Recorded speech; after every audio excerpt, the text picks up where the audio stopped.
Okay, John. Firstly, thank you so much for your patience. Here we go. What a treat. What a treat, huh?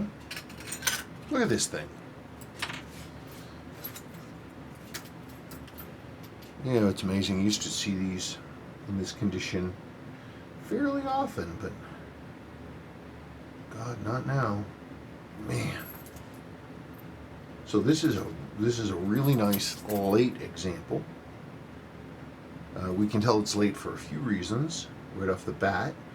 You've got the pip here under 60, the white hash there. Earlier ones didn't have that, only the lates. And of course it's got its taper H-link bracelet. And of course we have its straight text back, and we can see that it's from 1977, almost 1978. That's a nice watch. That's a pip. Crystal looks great, actually. I wouldn't change that for anything. No reason to change that. I don't really see any marks on it at all.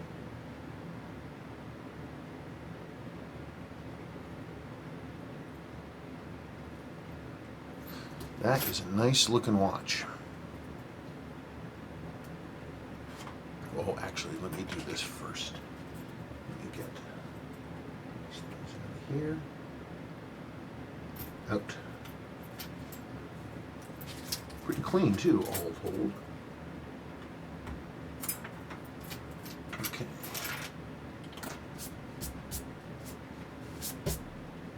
Let's see now.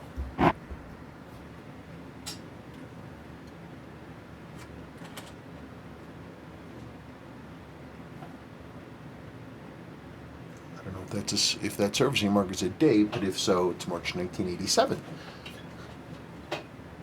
Isn't that interesting? Hang on.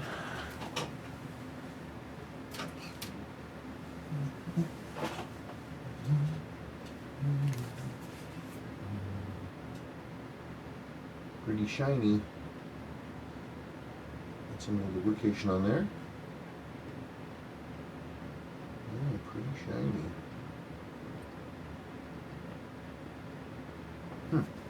Okay. Well, there's no excuses. Time to roll. Time to roll. Hang on just 1 second for me. We got one, we got two. Yeah.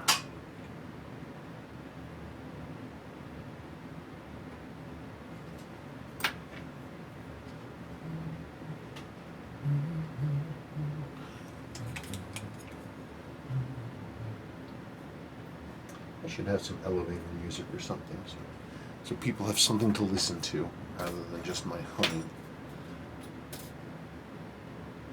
Yeah, shiny.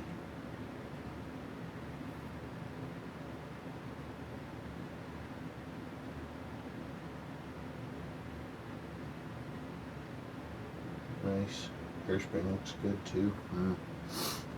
So nice.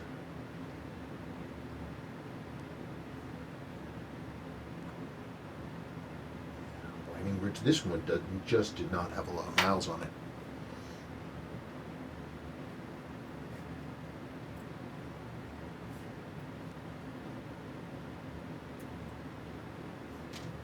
Look at how clean it is.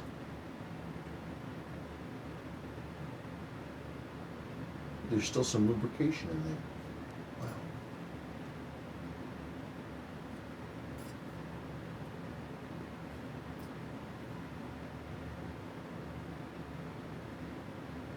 And look at that. It's barely running and it still ticks over the minute counter wheel. Isn't that nice? That's a good sign. Yeah, there was almost no power in it. Ah, that's incredible.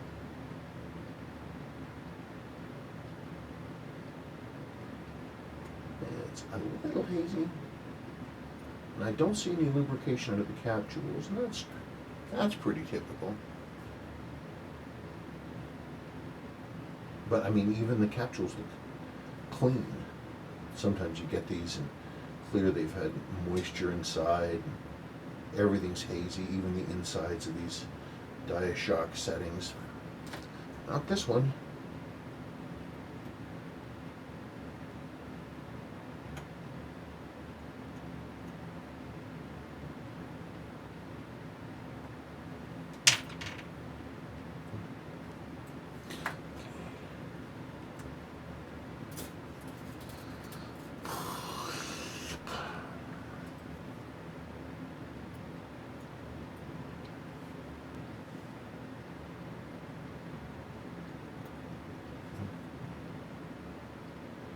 Rust.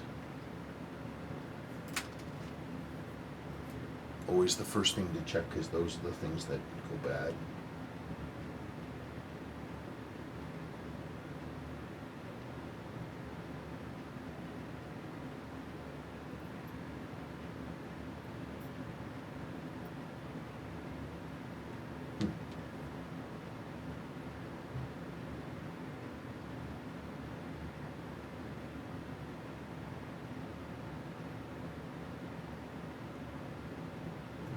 Flippy floppy. It's amazing, even a low miles piece like this.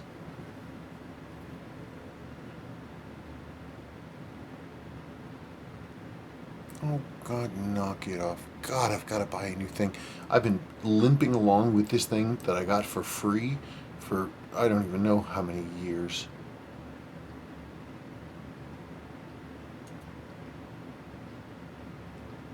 Yeah, we're moving a little bit already. Not a ton. I've seen worse. Okay, yeah, your seals, your button seals, are totally flat. Rock hard. So that tells us the age. That tells us what's really happening. Let's hear the little snip.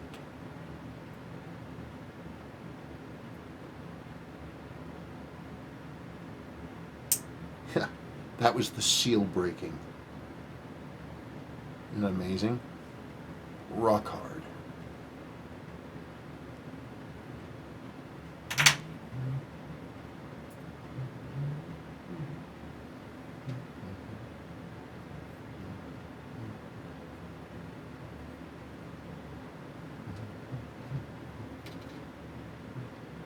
Okay. Oh, would you stop it? God. Get in there.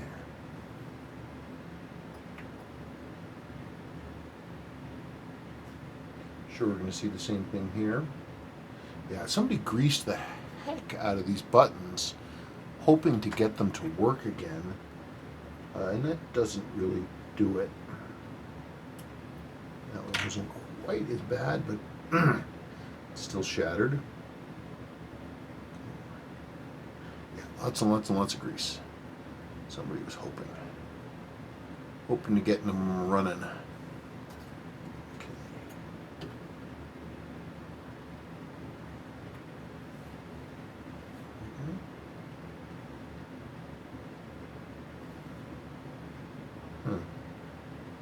Oh, it's all just grease. Huh, that's interesting. Somebody dumped a ton of grease onto this thing. All this, like, stuff here. Same thing, ground gasket is hard as rock. Come on.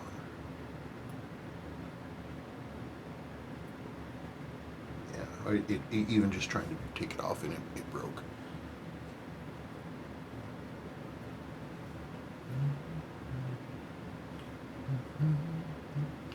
Okay, there's that.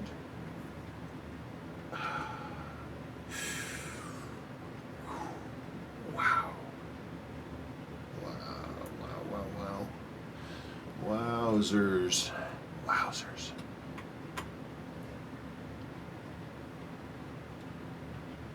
Look at the perfection. You simply never see it. Only a tiny amount of the patina right at that step transition in the dial, which is where the clear coat gets thin, and that's where the oxygen can get through. Wow. Holy cow, that's a beautiful watch. Look at that thing. Wow.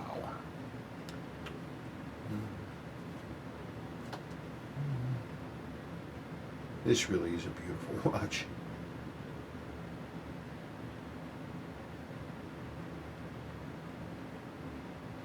Sorry, I'm looking at the case here. Put the case to one side. Okay. I'm going to pull these hands. Okay. Got that off. So yeah, late 1977. I mean, that's just kind of like, that's almost the end. I mean, sometimes you see them a little later than that, but not much. Gosh, it's a beautiful dial. I'm just so used now to seeing the kind of things that come in, and it's very, very rare now to see them in that condition.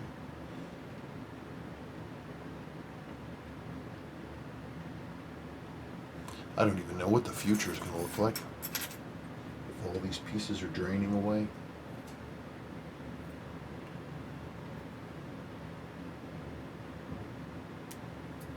Alrighty. Okay. We are down to 0 power, which is important.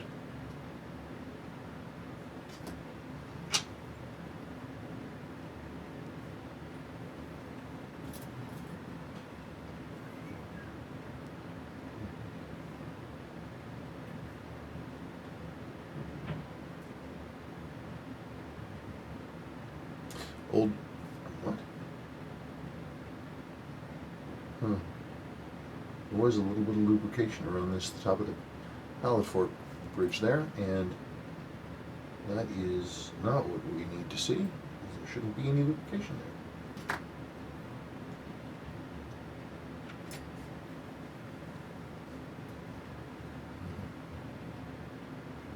there. Okay, train is running. Pretty smooth. Looks pretty clean too. And that's not a surprise, is it? I don't think so. Anyway.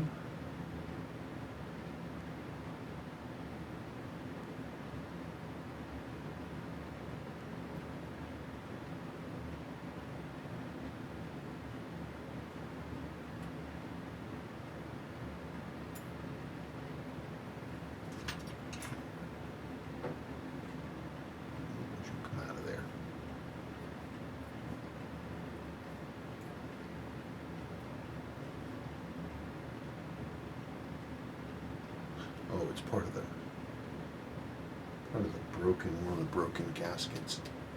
Fell off of something. Would you? Oh, the grease is everywhere. It's like an industrial solvent. God darn it. Okay. Yeah, not a lot of miles. You can always tell this port right there. See that little white hole that's right there? That's the upper hole for the minute counter wheel, which is right here. And when it gets reset, when the watches get reset, that sort of pushes out that edge. It sort of dimples it out. So you look at that and you kind of get a sense for how much this thing was put through its paces. And that was not a lot. Oh my God. People wonder why I'm so pathological about keeping watches away from water. It's for stuff like this. Boy, even tiny amounts of like elevated humidity inside a watch can cause just all kinds of damage. Like, you wouldn't even, like subtle stuff, you wouldn't even notice until you saw it side by side with something else. I mean, there's just the damage can be so pervasive. It's interesting. Look at that. Something scratched around in a circle there. I wonder what that was. Huh.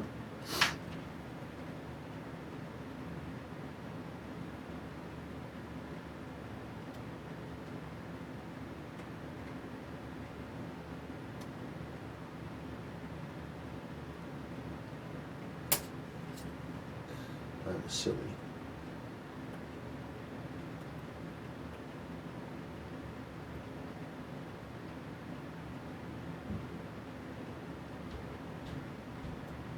Okay, pull all that stuff off. Yeah, I wonder what that was. It looks like somebody was trying to let the mainspring down, and the screwdriver slipped as this thing unspooled its power. And it went zweep out there. You can see that.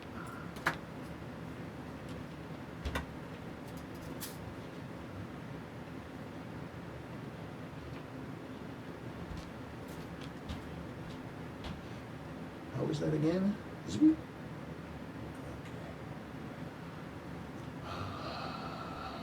Boop. Oh, come on.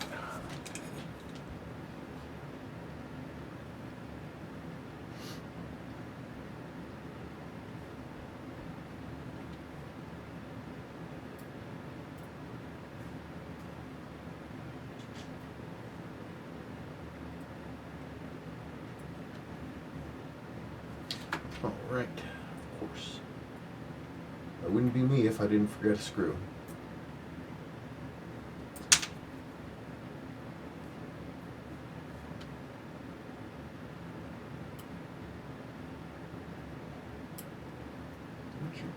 Oh. That's always fun to do. And there's your pillar wheel, or column wheel, depending on what it is you want to call it. That turns the chronograph on and off. Click, clack, click, clack. And as it turns, it locks out functions, so you can't reset. Would you stop fighting me? Stop it. Operating lever. Another operating lever. Look, everything's so shiny.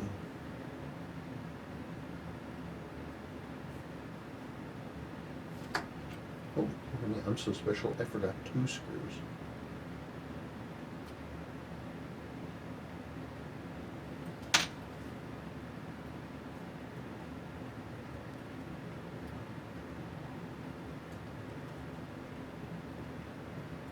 Yeah, it's definitely clean, though you can see we've got some light is just terrible.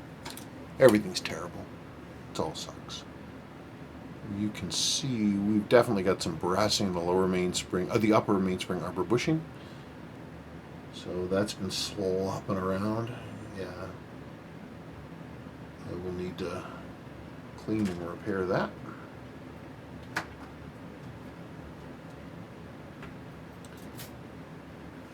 Okay, we're getting down to the heart of things here. The all-important, almighty chronograph wheel.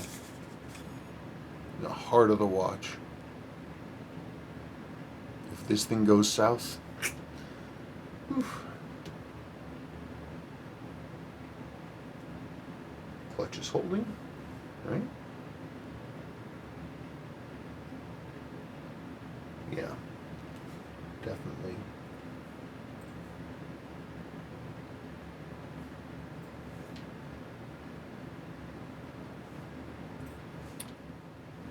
I got me a junk call.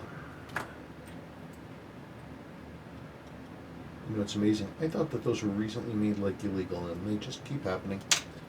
Doesn't seem like anybody enforces any laws anymore.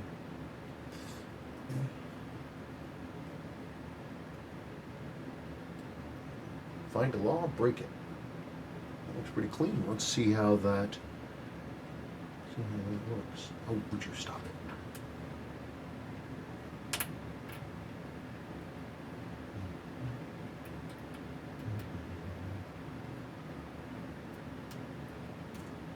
Yeah, look at that.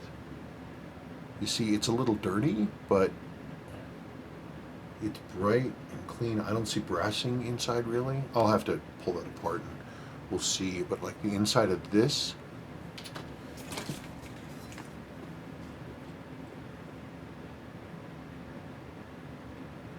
yeah. I'll pull that all apart here in just a second.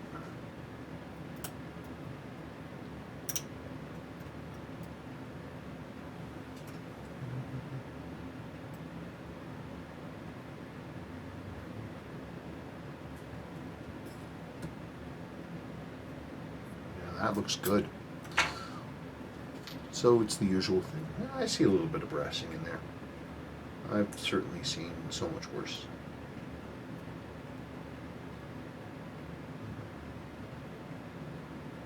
Let's see how this mainspring sits. It's a little tweaky. You've got this sort of flattened out spot here, and it's twisted slightly. You can see it's not sitting flat, so it's coned out a little bit. Sometimes I can straighten these, so we'll see. If we don't have to replace it, let's not. Those have to be cleaned by hand. All right.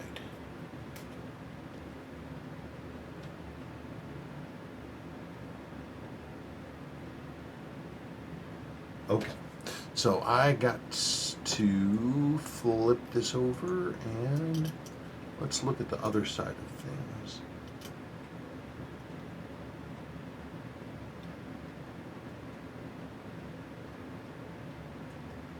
Okay, hang on a second, please. Okay, whoops, hang on. All right. Oh, okay, out of the cleaner. And everything is just so beautiful. I started getting into it before realizing I hadn't been filming. I've started again, as always, putting stuff together. It's one of the first things I do. Just want to put stuff in. This is the arbor for your mainspring right there, and there's the new jewel in the bottom. And so I always want to, make sure the fitting on this is tight, and it's designed to be that way, and I just want to make sure everything is straight before I try to bolt everything together and be like, hey, wait a minute, why ain't this working?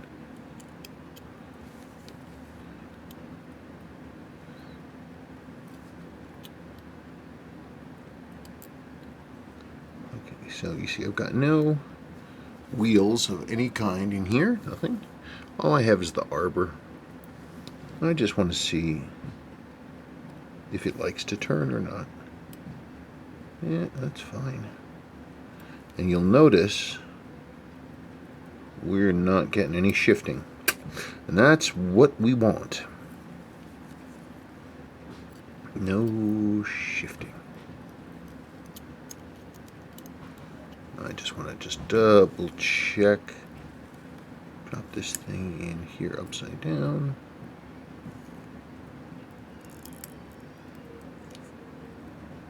Yeah, because when you renew these things and repair this stuff, all of a sudden you don't have all the slop to sort of to forgive you for things being misaligned. It can't be misaligned. When you have things all nice and fresh, it has to be together. It has to be the way it ought to be.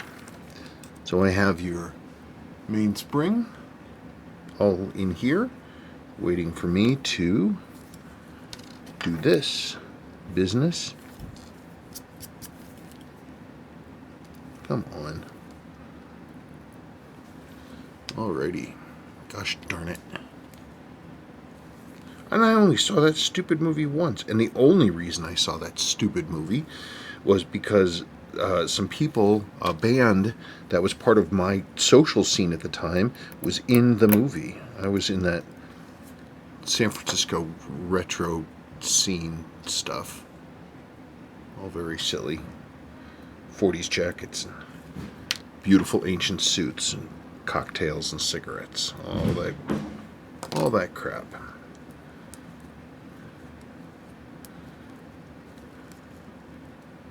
Alrighty, so I did it again. Alright, so this is now. Just want to go and just check again for fun. I'm a big fan for checking again. Yeah, what the heck are they doing?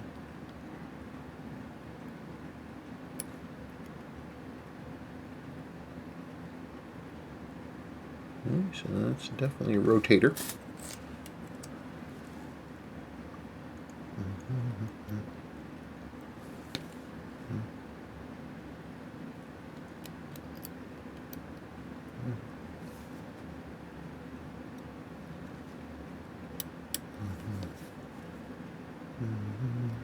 Yeah.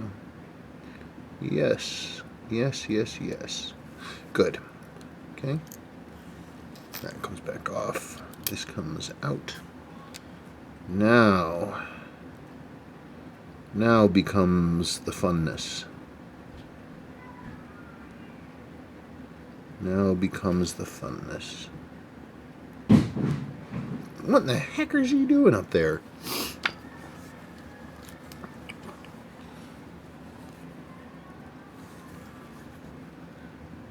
Spend my day saying that. What the heck is he doing up there?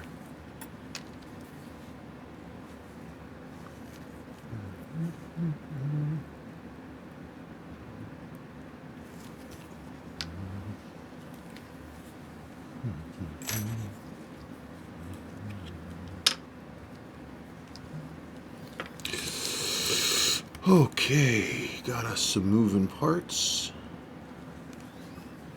Just a little bit. You can do this in or out. I tend to do it in, because then it'll immediately go to where I want it to go. But that's me. Okay.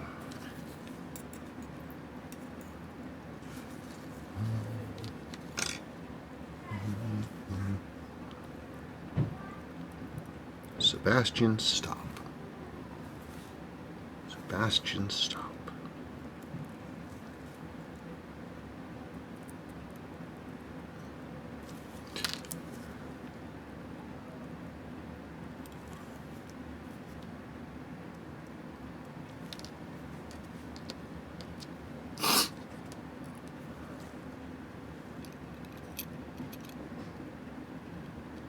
Ah.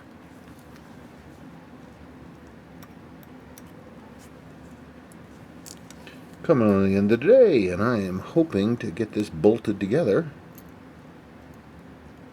I can start testing on the running.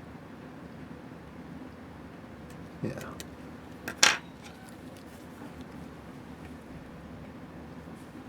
Make sure that this is in screen. My hair is getting so big that it's starting to hit my phone. Uh-oh. So that's all firmed down. That's our center wheel cock. Look at that, huh? Isn't that neat? I always want to check this for shifting around. No, it's good. Sometimes you get these and they're so worn, you can see the whole wheel go chugga chugga chugga, so you go back and forth. And if you want to talk about a place that bleeds off power, it's right here. So if you've got a lot of shift and movement in that center wheel, boy, you got to deal with that. You just won't get good numbers if that's bad. Period. Okay.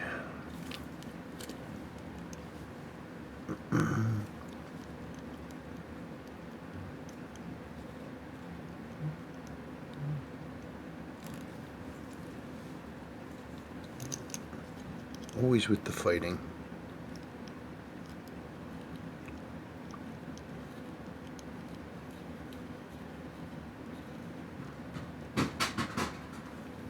Oh, I better close my door.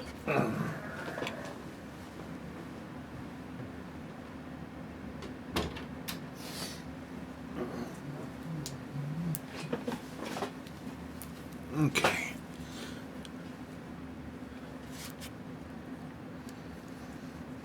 So you can see there's the new jewel from the other side. I've already assembled the keyless works. Though I need to put in a little bit of S4, just a hair.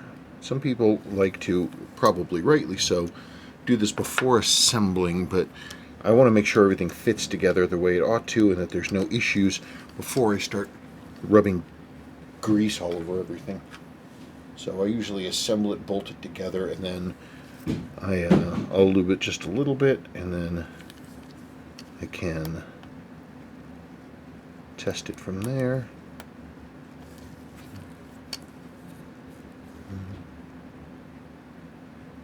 A little bit in there.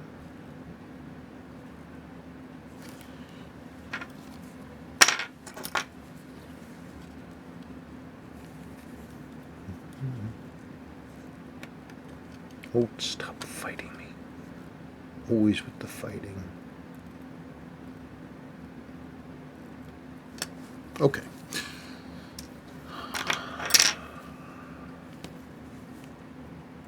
Cannon pinion. There's that. You want to support the underneath of the cannon pinion, that center wheel bridge. Get that to just drop in.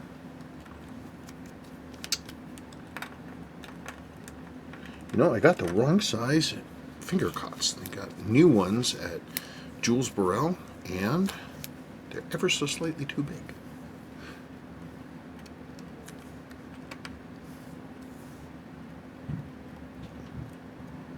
Okay, cannon pinion's in place. So now let's get that train assembled and get it running, and then I can flip it back over and build the front once that happens. But I want to make sure that the numbers are right.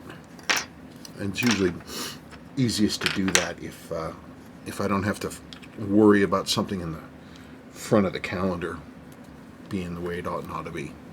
So, oh, of course, I never put that. I didn't never put the die shock in. Actually, I went the other way. Since I already had this thing flipped over, I decided to go ahead and do the calendar for fun. I like doing the calendar because it lets me, because if I do the calendar, it's going to let me show off a couple things. So there's this gear. This communicates.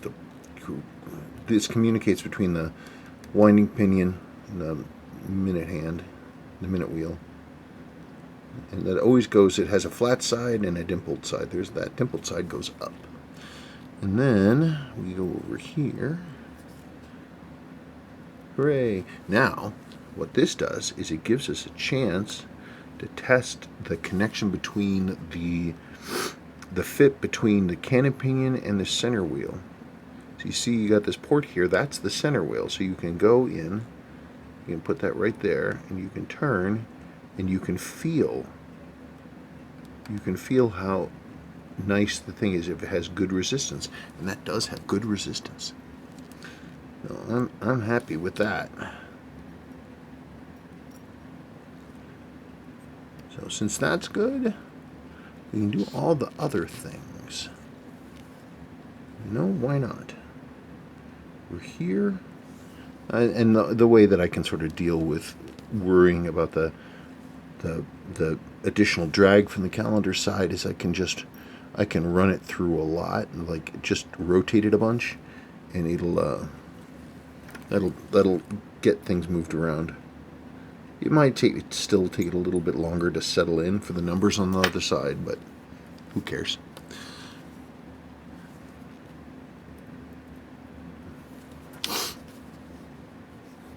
Okay.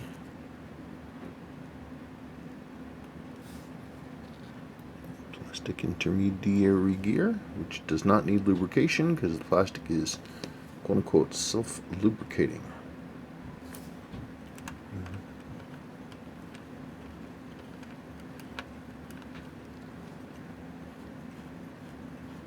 And there's, starts pushing the date corrector around. Good. I mean, I knew it was going to happen, but you know, the thing is, you never want to assume. Never want to assume.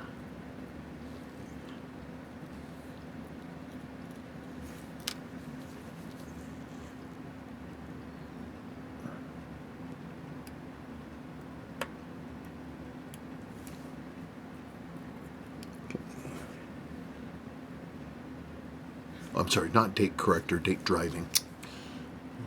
Get my terminology jacked up, but that's real typical for me.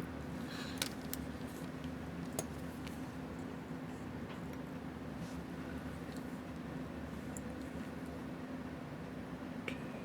Minute wheel bridge goes right on there.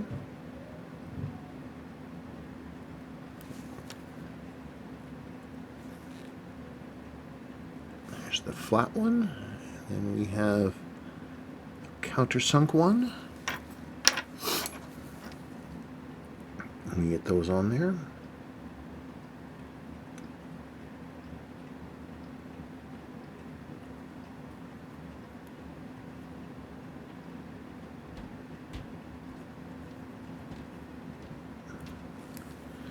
There's that.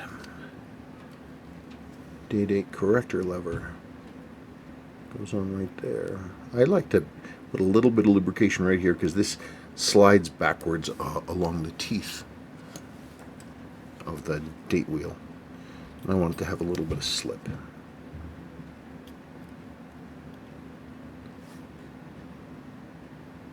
Okay.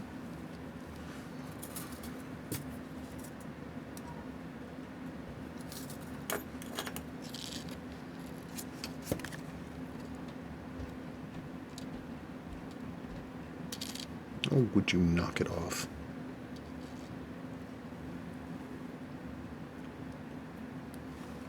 Okay, good. Just check to make sure I'm still in camera, and I am. This is another thing to check always. These things are set up with little locating pins here and here.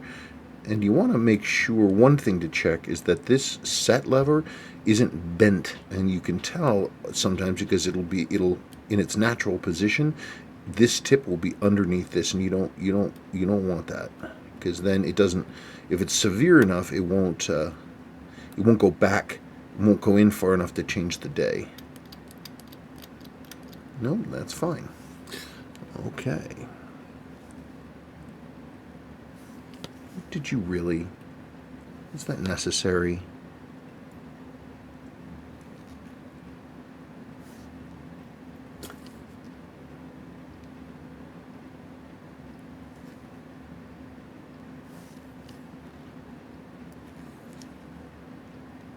Okay.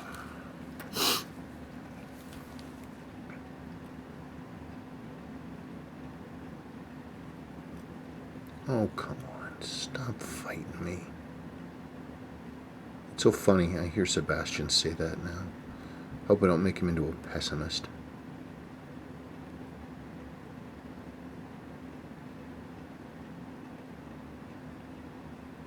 There we go.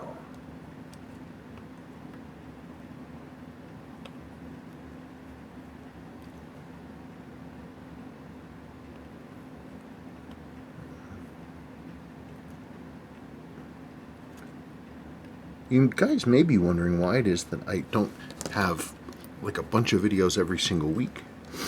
A lot of times I don't have, well, things get in the way, but sometimes people say you don't need to make a video for me. And you know, as much as I enjoy making videos, I will take that opportunity. If somebody says I don't have to make a video, brother, I ain't gonna make one. Come on. Good. Now let's check this functioning.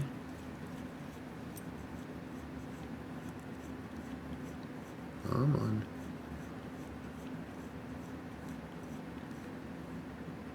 Good. All right. So now let's flip it over. Now let's go for the train. All right.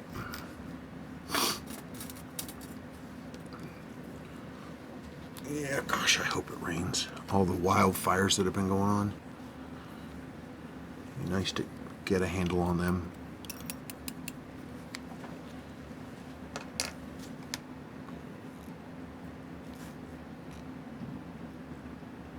There's your escape wheel, like so. Third wheel, like so. Chronograph wheel.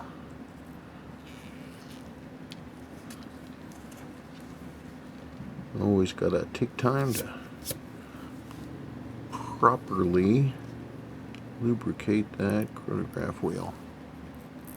I need to refill this oil.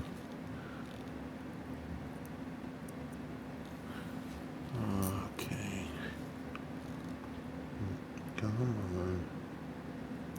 There we go. A little bit more right up there at the top. That ring there sort of is an oil holder ring. It's sort of almost like a built-in bushing. Goes right on there. Oop. Just like that. Lubricate this stuff. Okay.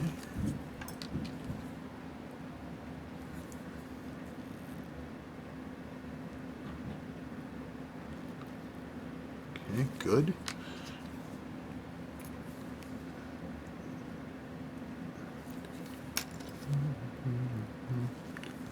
All right.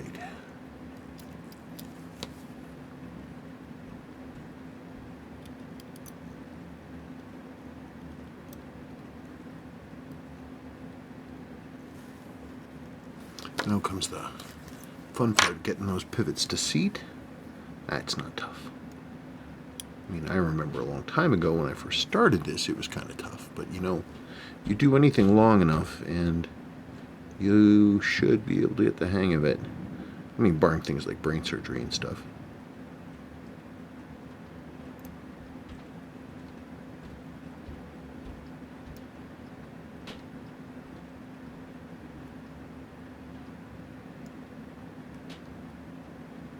Come on. Doesn't want to.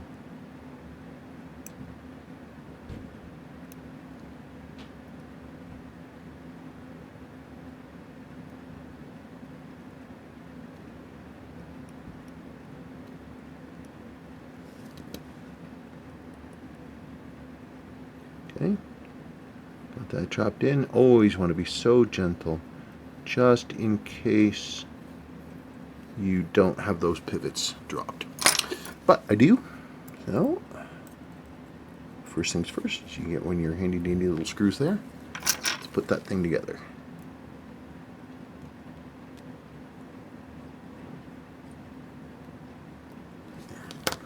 One screw in, let's test it again. Yep.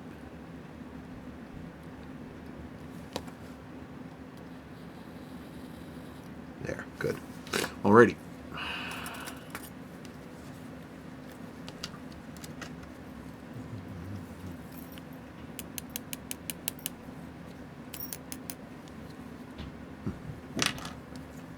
So, next order of business is to drop these other screws.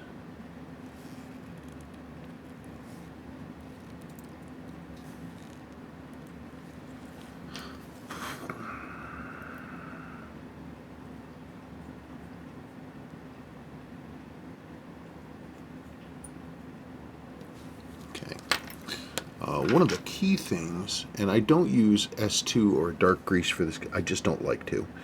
You've got to, just because it doesn't look neat. The leading edge of this reset lever, you need a little bit of lubrication under there because this takes a lot of pressure and it's got to be able to slide. So we get lube under that just a hair, a little bit there underneath. Again, I'm just, you know, I get it, but I want to. It's very rare for me to see ever one of these with S2 lubricants or S4 lubricants or S whatever the heck lubricants underneath this. Normally what you see is a pretty thick grease. You know, it is interesting though, sometimes on these original watches I will, and I see this fairly often, is I will actually see S2 or S4, whatever that dark gray grease is, and I will see it having been used on the center wheel. You see that a lot, and that's real interesting.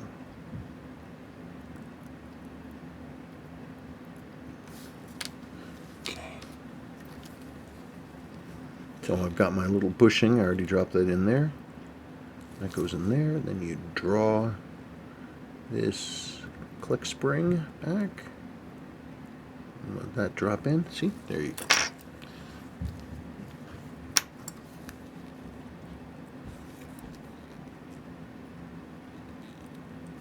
Have the right one or the wrong one? Always a question.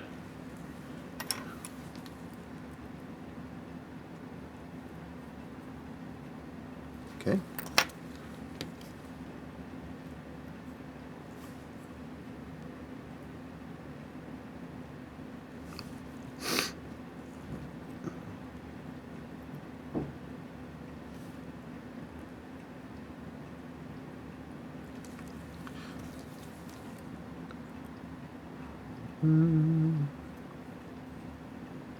That's nicely and in place. Okay. Give me a little bit more control over these operating levers. Just like that. You know, sometimes I wonder all the things that the designers at Seiko had to go through to figure out all the bits. Come on, do stop. Okay, there that is. Good. Now let's do the next one. A couple places on this operating lever that need specific lubrication.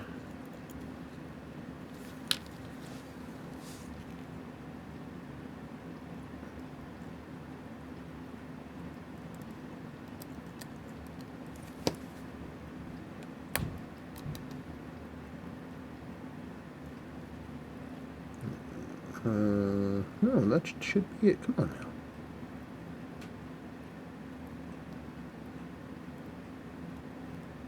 Okay, good.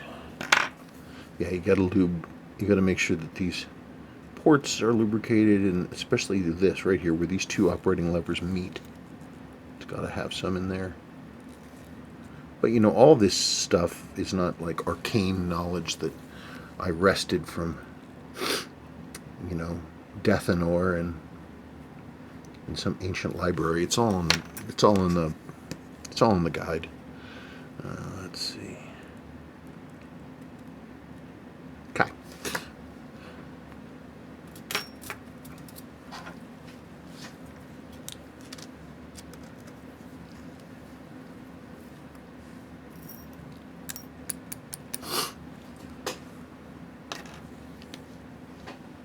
Okay. So here we go. A little bit of haze on that. The hammer there. Let's get this one up and out. Up and out. Oh, would you stop it?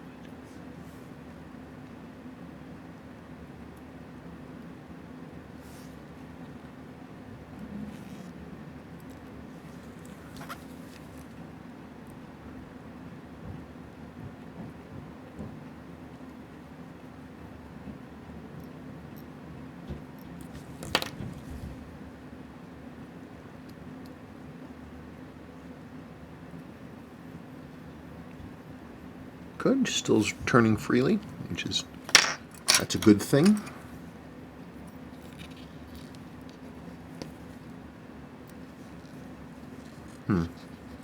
This spring, it's the operating lever spring. It's a little back from where it ought to be, so we want to tweak that just a hair backwards, make sure that it's set properly. That tucked in there, and then that goes right in. Oops. In theory, goes right in there. Come on. And I have my finger back over here so that it doesn't go flying off into the darkness. It's one of these things, you know, when you're first working on all this stuff, it's you're always deeply worried about things going flying off into the corners, and that's certainly a valid worry. But with practice, you get to the point that really doesn't happen too much anymore, given enough time. Again, I don't like using S2 or any of that other stuff at this point on the hammer as well, because again, it doesn't look very neat.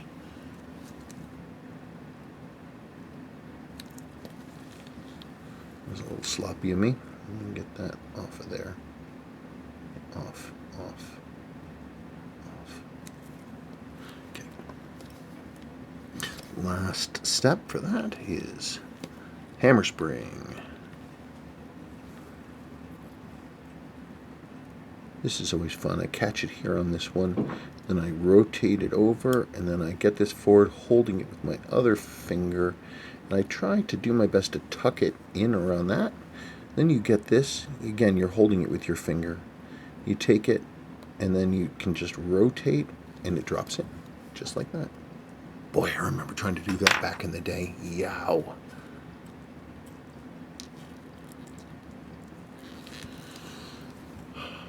And you're so worried about all the little springs and how tiny the screws are. And make sure that everything gets in the right place. And It's just a miracle if you can even get the darn thing to run. So much time invested in these things. So much time and labor invested. You know, it's funny though. I don't ever dream about watch work. I dream about my old retail life, my old corporate life. I dream about that all the time, but I don't think I've ever had a dream about working on watches, actually. Not that anybody cares, but I think it's interesting. I wonder why. Maybe if I stopped working on watches, I would start dreaming. That, knowing me, that probably is exactly what would happen. Okay, now, where it is time for some S2. I do like a bit of S2 on this spring, because it's just the stuff that you need. You need a little bit more, though. Handy dandy Seiko S2, or S4 rather, I'm sorry. Whoop. They're just slightly different viscosities is the extent of the difference as far as I understand it. I could be wrong. I don't think I am, but you never know. There's always time in the day to be wrong. Okay, so you can see all the bits back together. Just like that. This is always a little tricky to do, except for today, when it dropped directly into place. Sometimes it's a little wackier, but not today. Gosh, it's late. Gosh, I'm hungry. Okay, so there we drop in one again, and you want to make sure that everything, before you bolt the whole thing down, that everything is doing what it should. And I do see rotation. Oh, stop it. Yeah, we're definitely coming to the end of the day. I'm going to step on it, because I want this to run in overnight. Okay.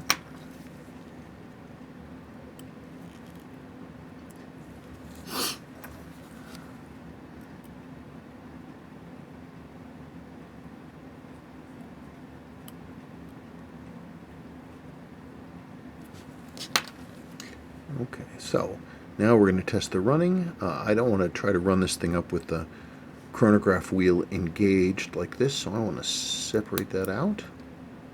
And there we go. So now let's spin it up a little bit, and it also helps us seat the screw.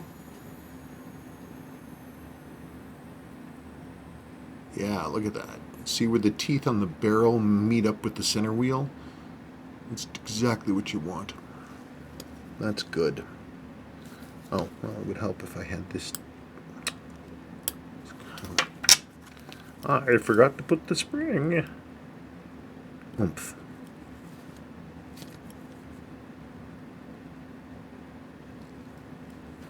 Okay.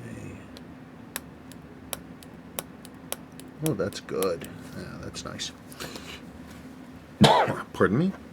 Now comes the cool part. The so neat part. We have our 9415 lubricant for our pallet fork. I did already inspect the faces of the pallet fork. She's looking fine. Come here.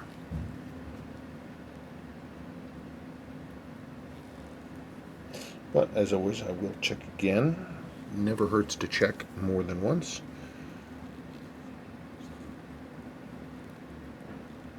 Measure once, cut twice.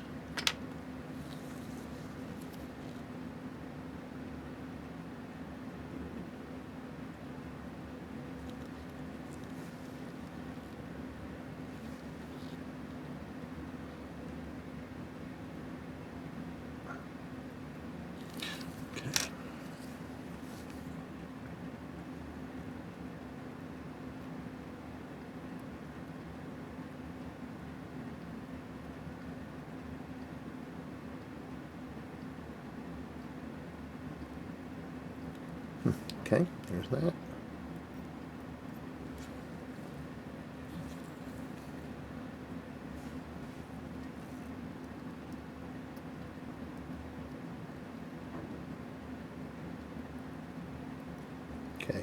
So now is always the thing whenever before I bolt anything down, I always like to test it to make sure it's in running condition. Come on, don't fight me. Yeah, well, it's moving as it should.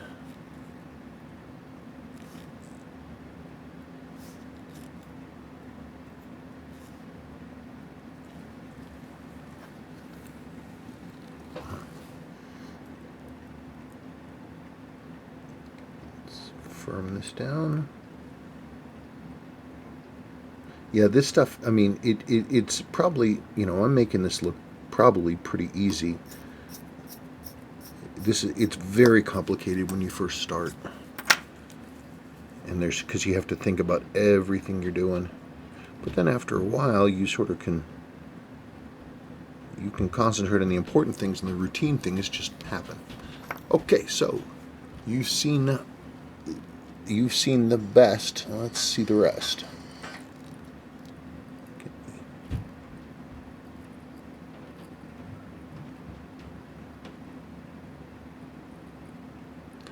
Come on.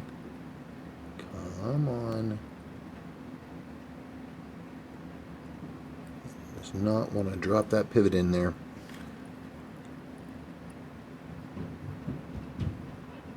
There we go.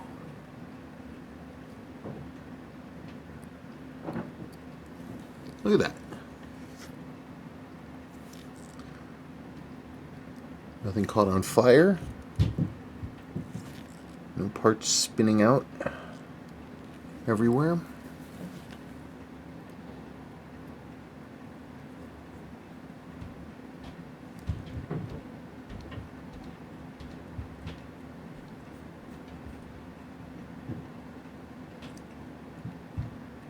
Okay.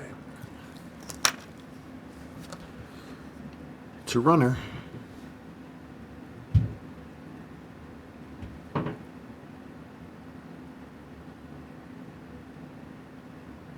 Balance is in plane.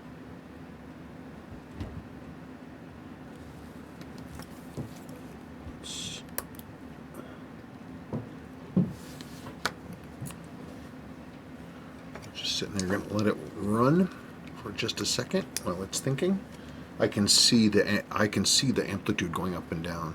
It's another thing. After a while of doing this long enough, you can kind of get a real sense of how a movement's running just by looking at the balance. You can tell if it's smooth and high, or if it's janky and low.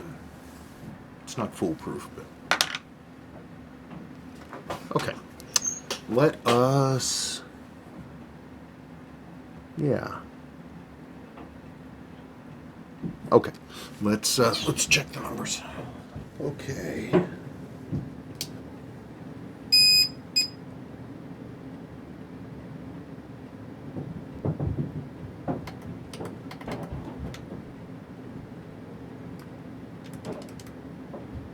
Okay, so I have the movement over in my holder, and I'm going to adjust out any beat error and accuracy. Unfortunately, I can't do that on screen, but you will see the numbers.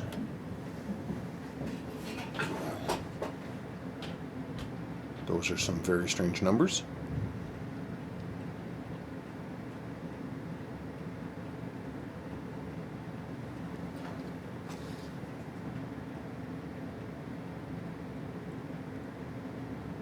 Hang on just one second. I want to make sure that something is done correctly. Hold on.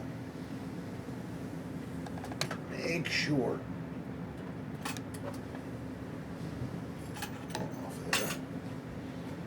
Let me just run this thing through. Hang on.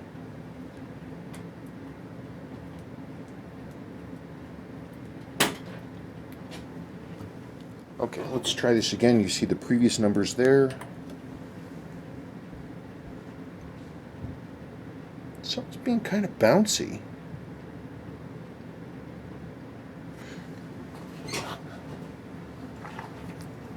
Just some odd numbers there. And that should be a lot higher. It should be going up, not down. Hang on a second. We may have some kind of problem. Oh, would you stop it? Okay, so I just moved. I don't know why I'm doing this. There's some issue with the movement. Something's binding up. Something ain't right.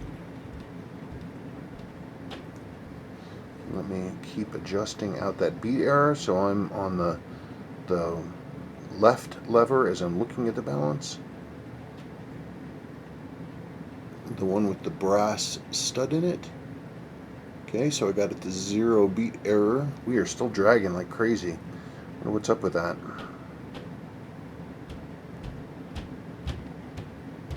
Oh, come on.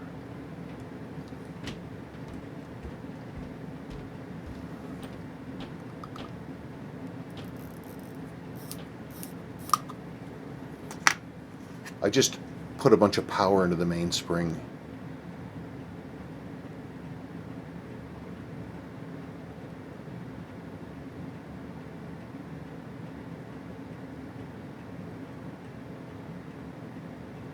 I may have to go back in and look at that pallet fork. I thought it looked good, but this is some funk. Yeah, there's something wrong. Let me check it out. Okay, I got that sussed out. That's one of the reasons why I don't necessarily show it when I am busy lubricating something, because it is possible to make a mistake. In this case, a little bit of 9415 got where it should not have, which impinges on the ability of the pallet fork to do what it's supposed to do, because at these tolerances, these sizes, something like that can easily act as a braking grease, dampening grease, and so instead of making movement easier, it actually makes it harder when you're at really tiny scales. So good. That was our issue, and so now I am gonna let this run in overnight because it is absolutely past my bedtime. Well, my dinner time, I should say, not quite bedtime.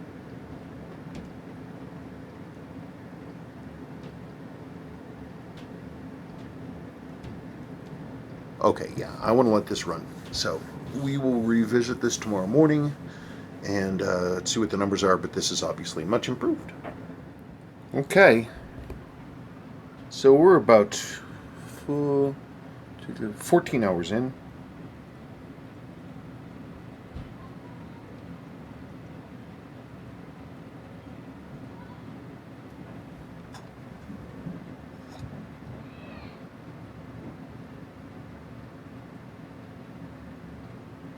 Okay, let's bolt it together. And there we go. Gosh, it's a beauty. You just don't see them like this anymore. Not so much. I mean, yeah, I'm sure there's a ton out there, but this level of condition of originality you just don't see. And I really do love the later ones that have this taper, and I just think it's one of the few changes that Seiko made that I believed was an improvement. Sorry for all the noise. Kids are running around upstairs. Anyway, everything works as it should. This is, as promised, your original crystal. Normally at this point I would show the parts that I replaced, but I didn't replace any parts. Well, I mean the seals and stuff like that, but beyond that it was just service.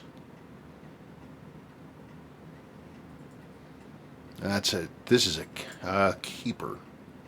It's a keeper. I wonder how many of these I've had.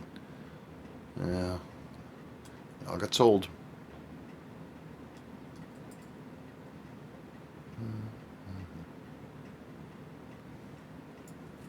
Well, thank you again for sending in such a special watch and for being so patient.